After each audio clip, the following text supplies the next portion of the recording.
Bom, o tema geral do vídeo de hoje é economia, mas o tema específico é microeconomia, uma playlist que eu estou tentando construir aos poucos aqui no canal.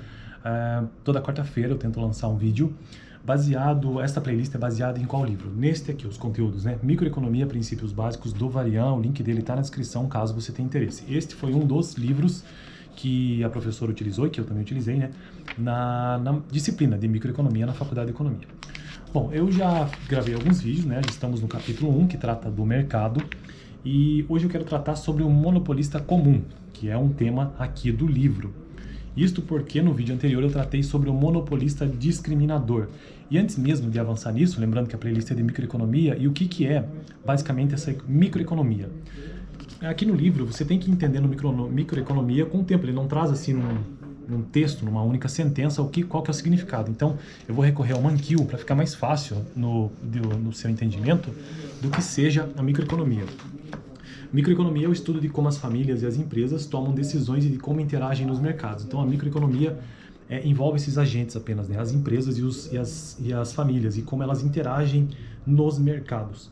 Já a macroeconomia, que é uma outra grande área da economia, aí envolve um outro agente também, que é o governo, e pensa a coisa como um todo mais macro. Então envolve taxa de desemprego, inflação, coisas que é a economia como um todo. A microeconomia não, basicamente estuda a relação entre esses agentes, né? O mercado, as famílias e as empresas. Beleza? E aí tem as estruturas de mercado, já tratei sobre o monopolista discriminador, e hoje então o monopolista comum. Bom, antes mesmo disso, o que é o tal do monopolista segundo o Varian? Uma situação em que o mercado é dominado por um único vendedor de um produto é chamada de monopólio. Então, quando você ouvir esse termo monopólio, significa que existe apenas um único vendedor de um produto, chamado de monopólio, né? O monopolista comum. Partimos do pressuposto de que o monopolista discriminador, que foi o vídeo anterior, poderia alugar cada apartamento a um preço diferente. Veja bem, antes disso também preciso situar qual que é a situação aqui. O livro, pelo menos no capítulo 1, não sei se os outros capítulos serão assim, ele desenha um cenário hipotético para que ele possa desenvolver as ideias de microeconomia. E qual que é esse cenário hipotético? É um mercado de apartamentos numa cidade americana universitária, e ele coloca dois círculos, tá? Dois mercados. O círculo interno, que são aqueles apartamentos próximos da universidade, e o círculo externo, que são aqueles apartamentos distantes da universidade, tá? Então é uma cidade universitária, por isso que sempre que eu fizer a leitura dos textos aqui e mencionar apartamento, saiba que estou tratando do mercado de apartamentos. E qual que é o objetivo de microeconomia? E na verdade, na introdução, ele deixa isso bem claro. O interesse dele, pelo menos nesse primeiro capítulo, é saber o que determina o preço dos apartamentos. Microeconomia se interessa muito por isso também, né? O que determina o preço dos apartamentos? E você tem que ter sempre essa pergunta em mente, sempre que a gente estiver estudando aqui. Então tá, vamos voltar ao tema de hoje, o assunto de hoje, na verdade, né? O monopolista comum. Partimos do pressuposto de que o monopolista discriminador poderia alugar cada apartamento a um preço diferente. Tá? Então, o monopolista discriminador pode alugar o seu apartamento a um preço diferente. Mas o que acontece se ele for obrigado a alugar todos os apartamentos ao mesmo preço? O monopolista teria, ou seja, o dono dos apartamentos, ele tem que alugar por um mesmo preço? Neste caso, o monopolista enfrenta um dilema.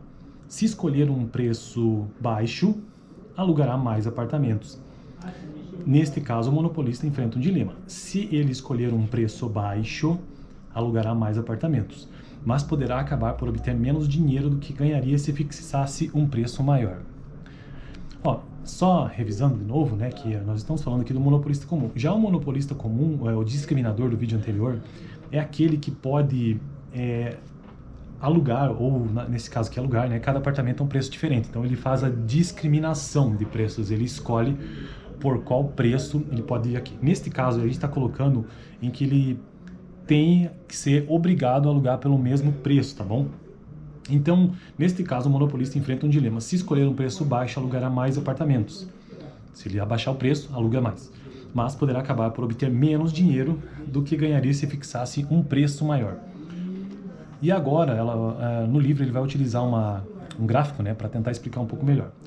Usemos dP para representar a função de demanda. Deixa eu ver onde é que está a função de demanda. Beleza? o número de apartamentos demandados ao preço P. Eu já mostro esse gráfico aqui para vocês. Então, a função de demanda é o eixo X, beleza? Está no eixo X, né, marcada.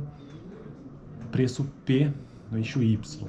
Assim, se o monopolista fixar um preço P e ele alugará DP apartamentos e, portanto, receberá uma renda de...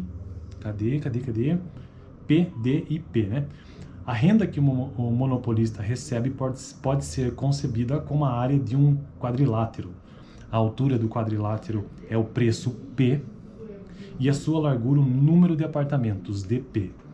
O produto da altura pela largura é a área do quadrilátero. Representa, pois, a renda que o monopolista recebe. Este quadrilátero é representado na figura que está aqui no livro. Se eu editasse os vídeos, eu deixaria aqui na tela. Eu vou tentar mostrar para vocês o que ele está querendo dizer, que a renda do monopolista, quando ele fixa esse preço, é esta renda aqui, ó, representada graficamente assim. Bom, para quem está acompanhando aqui no canal, eu já fiz alguns vídeos que eu tento explicar mais ou menos como que funcionam esses gráficos, que são muito comuns em economia, né? Então, aqui nesse caso, nós temos o mercado de apartamentos e no eixo X aqui, na horizontal, o número de apartamentos, enquanto que aqui você tem o preço, ó, preço verticalmente e horizontal a quantidade de apartamentos. Nós temos a curva de oferta, que nesse caso é no curto prazo, tá bom? Totalmente vertical, e a curva de demanda, que é decrescente, que ela é sempre decrescente nesse caso, né? Tanto curto como longo prazo. E aqui basicamente está explicando que um preço para uma quantidade, este desenho aqui, esta figura, esta forma, o quadrilátero representa a receita que este monopolista comum está recebendo, tá? Se o monopolista não tem custos derivados do aluguel de um apartamento, ele escolherá um preço com o maior quadrilátero de renda. Na figura 1.7, essa que eu acabei de mostrar para vocês, o maior quadrilátero de renda ocorre no preço P, como já mostrei. Neste caso, o monopolista achará conveniente não alugar todos os apartamentos.